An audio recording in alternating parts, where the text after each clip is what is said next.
ABN Andhra Jyothi YSR Congress party శ్రేణుల గురించి ప్రతినిత్యం అనేక రకాలైనటువంటి విమర్శలు చేస్తున్నటువంటి నేపథ్యంలో రాజకీయపరమైనటువంటి విమర్శలు చేస్తున్నారు. వ్యక్తిగతంగా మా పైన అనేక రకాలైనటువంటి విమర్శలు చేయడం, లేనిపోని అవినీతిని అంటగట్టడం, అనైతిక కార్యక్రమాలకి వైఎస్ఆర్ కాంగ్రెస్ పార్టీ పాల్పడుతుంది అని చెప్పి పదే పదే పత్రికల్లో రాయడం, టీవీలో చూపించడం అనేటువంటిది పచ్చ మీడియాకి ఆనవాయితీగా ఉంది. దాంట్లో ఏబిఎన్ ఆంధ్రజ్యోతి ముందడుగులో ఉంది. అయితే ఈరోజు ఒక అడుగు ముందుకు వేసి వైఎస్ఆర్ కాంగ్రెస్ పార్టీ శ్రేణులు వెన్నెముక లేని వాళ్ళు అని అంటూ, దానితో పాటు జగన్మోహన్ రెడ్డి గారు ఆదేశిస్తే మీ భార్యలు కాదు అని చెప్తే భార్యలు కూడా తల్లులు చెల్లెళ్ళని భావించి వాళ్ళని వేరే వాళ్ళకి ఇచ్చి పెళ్లిళ్ళు చేయడానికి కూడా సిద్ధపడేటువంటి బ్యాచ్ వైసీపీ బ్యాచ్ అని చెప్పి మాట్లాడడం జరిగింది. ఇప్పుడు దాకా బూతు రాధాకృష్ణ రకరకాలైనటువంటి పేర్లు ఉన్నాయి ఆయనకి. ఈరోజు అతని మానసిక స్థితి చూస్తే మెంటల్ కృష్ణ అని చెప్పని అనిపించింది. మెంటలోడు కూడా కొంచెం మామూలుగా మెంటల్ పట్టినటువంటి వాడో లేకపోతే మదపిచ్చి పట్టినటువంటి వాడు మాట్లాడేటువంటి మాటలు చూపించేటువంటి చేష్టలు తప్ప ఒక జర్నలిజంలో ఉండేటువంటి వ్యక్తి సభ్య సమాజంలో ఏ విధంగా నడుచుకోవాలనే ఆలోచన కనీస ఇంగిత జ్ఞానం ఉండేటువంటి వాడు ఇటువంటి పనులు చేయడు. అందుకని మహిళల పట్ల రాధాకృష్ణ వ్యవహార శైలి ఏ విధంగా ఉండేది అనేటువంటిది రాధాకృష్ణ అంతరాత్మకు తెలుసు. పాపం రాధాకృష్ణ వేధింపులు భరించలేక ఈ లోకాన్నే విడిచిపోయినటువంటి ఆయన భార్యకి తెలిసి ఉంటుంది. కాబట్టి చెల్లికి ఆలికి తల్లికి తేడా తెలియనటువంటి మూర్ఖుడు ఈరోజు ఒక ఛానల్ నడిపిస్తా, నిన్న ఆంధ్రజ్యోతి ఆఫీస్ దగ్గరికి వెళ్ళి నిరసన తెలియజేయడానికి వెళితే దాని మీద రకరకాలైనటువంటివన్నీ పెట్టి మా మీద కేసులు పెడతా. రాధాకృష్ణ గుర్తుంచుకోవాల్సింది, ఈరోజు పోలీసులు గుర్తుంచుకోవాల్సింది, సాక్షి ఏమీ రాయలే, మామూలుగా రాసిన దానికే సాక్షి ఆఫీసులకు వెళ్ళి తగలబెట్టారు.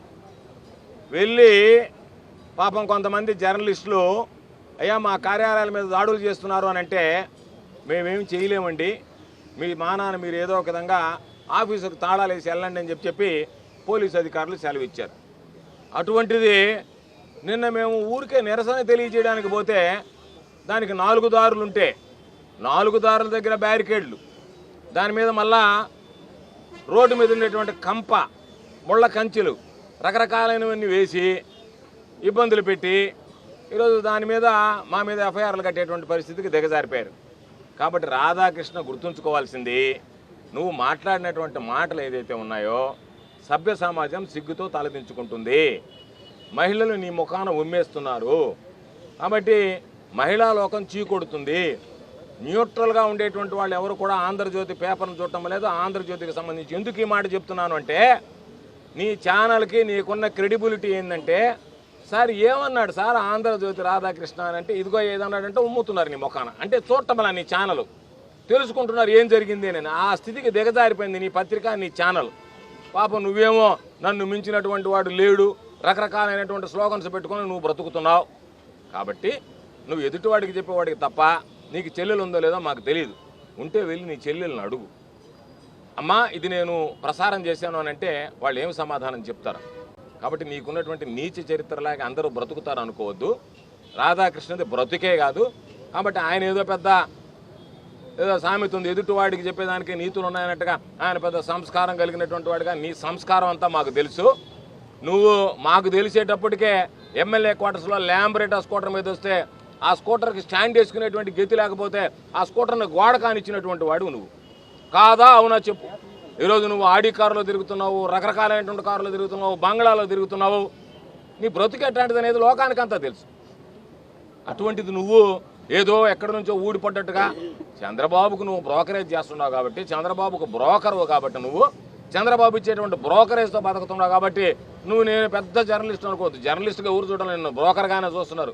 నీది జర్నలిజం అని ఎవరంటే అలా బ్రోకరిజం అని అంటున్నారు.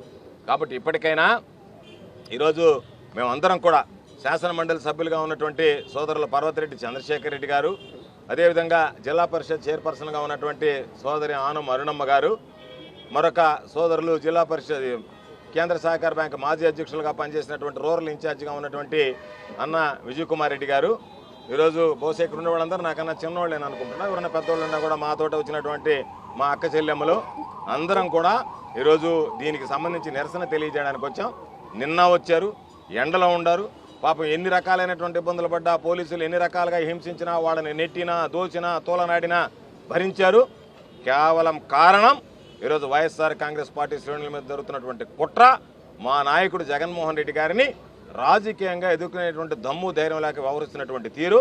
నేను చివరిగా చెప్పదలుచుకున్నది, పోలీసులు ఏదైతే నన్ను మితిమీరి వ్యవహరించారో చంద్రబాబు నాయుడు మీదకి పోయినా కూడా అంత భద్రత ఉండదేమో, అంతకు మించి భద్రత కల్పించారు ఏబిఎన్కి. సిబిఎన్ కన్నా ఏబిఎన్ పవర్ఫుల్ అయిపోయాడు ఈ రాష్ట్రంలో.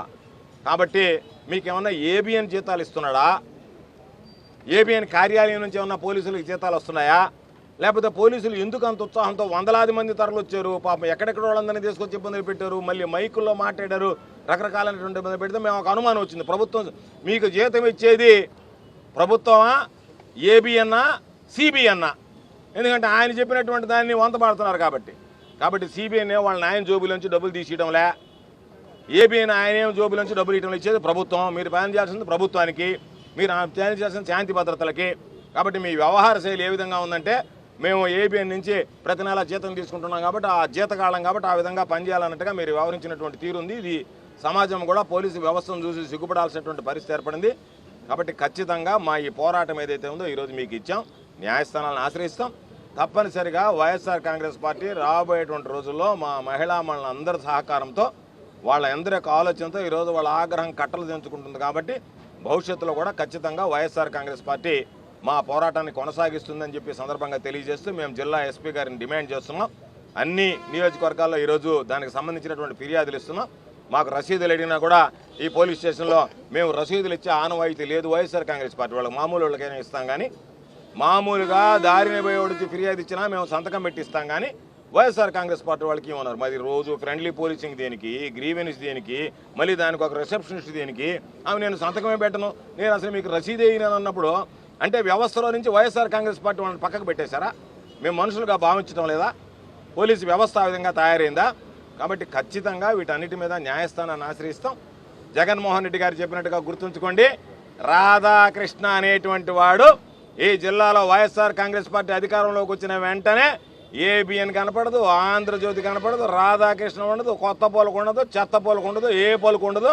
అసలు నీకు పలుకే మారిపోద్ది, పలుకే మర్చిపోయేటువంటి పరిస్థితి ఏర్పడుతుందని చెప్పే సందర్భంగా తెలియజేస్తూ, ఇప్పటికైనా బుద్ధి తెచ్చుకొని ఎదురుదాడి మాని, ఈరోజు ఇవిడ రాశాడు ఒకటి తలమాసినాడు ఏమనంటే, నేను ఏదో 2000 మందితో పిలుపునిచ్చామంటే 200 మంది కాలేదంటే. ఈరోజు ఇక్కడికి వస్తేనే దగ్గర ఎంతమంది వచ్చారో లెక్కేమను.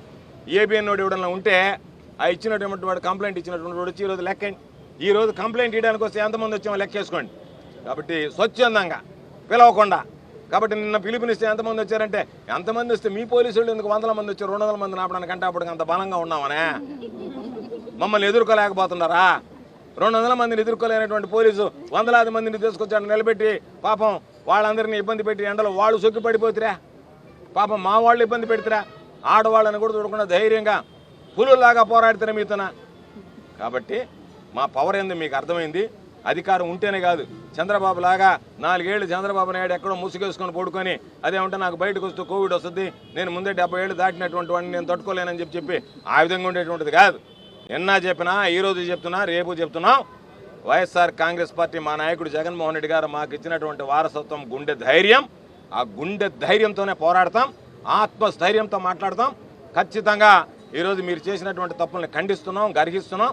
దానికి ఇప్పటికైనా మీరు బుద్ధి తెచ్చుకొని దాని మీద క్షమాపణలు చెప్పి చంపలేసుకోవడం తప్ప ఎదురు దాడి చేయడం మానుకుంటే మంచిదని చెప్పి హితో చెబుతూ, ఈరోజు ఒక్క పిలుపుతో ఇంతమంది మహిళలు, ఇంతమంది వైఎస్ఆర్ కాంగ్రెస్ పార్టీ నాయకులు, కార్యకర్తలు తరలి వచ్చినందుకు వాళ్ళందరికీ పేరు పేరున హృదయపూర్వకమైనటువంటి ధన్యవాదాలు తెలియజేస్తూ, మీడియా ఒక పక్క ఇబ్బంది పెడుతున్న మీడియా మిత్రులు వాటిని పక్కన పెట్టి, యూట్యూబ్ ఛానల్ కానీ మీడియాకు సంబంధించినటువంటి వాళ్ళు కానీ పచ్చ మీడియాను పక్కన పెట్టేస్తే మిగతా వాళ్ళందరూ కూడా ఈ విషయంలో మాకు సహాయ సహకారాలు అందించినందుకు మీడియా మిత్రులకు అందరికీ కూడా మరొకసారి పేరు పేరున హృదయపూర్వకమైనటువంటి ధన్యవాదాలు తెలియజేస్తాను. నిన్న జరిగిన ఘటనలో మీ పైన పలువురు శ్రేణుల పైన ఇదే స్టేషన్లో ఎఫ్ఐఆర్ నమోదైందని పొద్దున్నే ఏబీఎన్ ఆంధ్రజ్యోతిలో చూసినా నేను, నాకేం తెలియదు ఎఫ్ఐఆర్ నమోదైందని.